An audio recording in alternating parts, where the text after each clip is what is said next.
Hello, good morning and welcome to a new blog. দুটো blog আগে যেরকম বলেছিলাম যে হাইপার পিওরের দাদার কলে আমার ঘুমটা ভেঙেছিল, আজকেও তাই। আজকে আমার কাছে চলে এসছে হকিংসের 14 লিটার্সের প্রেশার কুকার। এটা আমার খুবই দরকার ছিল। আমাকে যে কাজটা, ধরো আলু সেদ্ধ বা চিকেন সেদ্ধ, এগুলো সব আমাকে করতে হয় দুবার তিনবার ভাগে ভাগে, এবং তাতে আমার মানে খুব একটা লাভ হয় না, খুব একটা সুবিধা হয় না কাজের। সেই জন্য আমি একটা বড় প্রেশার কুকার কিনে নিয়েছি এবং তারপরে চলে এসেছি গড়িয়াহাটে মুস্কানে। আজকে হচ্ছে সেই দিন যেদিন আমি আমার জামা কাপড়গুলো, আমার ডান্সের কস্টিউম, সমস্ত কিছু রেডি হাতে পেয়ে গেছি। কি আনন্দ আমার! মানে আমি এত অপেক্ষা করছিলাম, যদিও মাস্টারজি খুবই তাড়াতাড়ি আমাকে সবকিছু বানিয়ে দিয়ে দিয়েছেন, বাট তাও আমি এত এত এত অপেক্ষা করছিলাম, উফ! তো সেটা পেয়ে একদম মন খুশি হয়ে গেছে। তারপরে আমরা বেরিয়েছি এবং চা খাবো না সেটা তো কোনোদিন হবে না। তো আমার একজন বন্ধু বলে যে দুনিয়ায় অনেকে মাতাল হয় আর তুই হচ্ছিস চাতাল। একদম ঠিক। আমি মানে ভয়ঙ্কর চা পাগলু। আর শুধু চা নই, মানে চা হোক, তেলে ভাজা হোক, হ্যাঁ বিরিয়ানি হোক, উফ!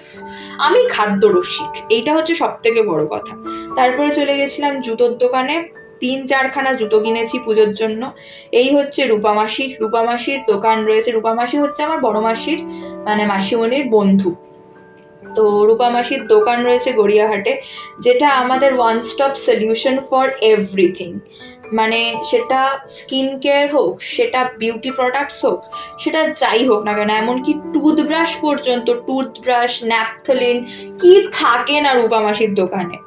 তো সেখান থেকে কয়েকটা জরুরি জিনিস কিনে নিয়েছি, নিয়ে এখন যাচ্ছি কসবা, এবং সেখানে ইডলিগোতে আগে যাব, কারণ আমরা সকাল 11টায় বেরিয়েছি ছাতুর জল খেয়ে। এখন বাজে 4:30। বুঝতে পারছো তো, আমাদের পেটে মানে ছুঁচো না, আমাদের পেটে এখন ডাইনোসর নাচানাচি করছে। মানে মানুষ পেলে মানুষও খেয়ে নেবো, এরকম অবস্থা। তো ইডলিগোতে চলে এসেছি, প্রথমেই নিয়ে নিয়েছি চা। মানে আমি আর পারছি না, আমি টায়ার্ড, ওই জন্য সবার আগে একটু চা খেয়েছি। মা বললো মা খাবে দই বড়া। আমি বললাম ভাই আমার ভাত চাই, কোনো কথা নেই। তো আমি একটা থালি নিয়েছি আর মায়েরা একটা থালি নিয়েছে, যেটা মারা শেয়ার করে খাবে। তারপরে লাস্টে 3জন 3 কাপ কফি খাচ্ছি, এবং তারপরে পৌঁছে গেছি নাচের ক্লাসে। আমার কত এনার্জি! সারা সকাল জুড়ে পুজোর বাজার করে তারপরে আবার নাচের ক্লাসে এসছি, এবং নাচের ক্লাসে এসছি আর ওকে পেয়েছি, আমাদের টেপুরানি, ওকে পেয়েছি। ওকে আদর করি, বাবারে বাবারে বাবারে, ওকে আদর করবো না সেটা কি করে হয়। তো নাচের মাঝখানে একটুখানি ওকে আদরও করে নিলাম। আর ওর এটা খেলা, জানো তো, যখনই মাথায় হাত বুলিয়ে দেওয়া হয় বা গায়ে হাত বুলিয়ে দেওয়া হয়, খানিকক্ষণ বাদেই ও তোমার হাতটাকে মুখের মধ্যে নিয়ে নেওয়ার চেষ্টা করবে। এটাই ওর খেলা।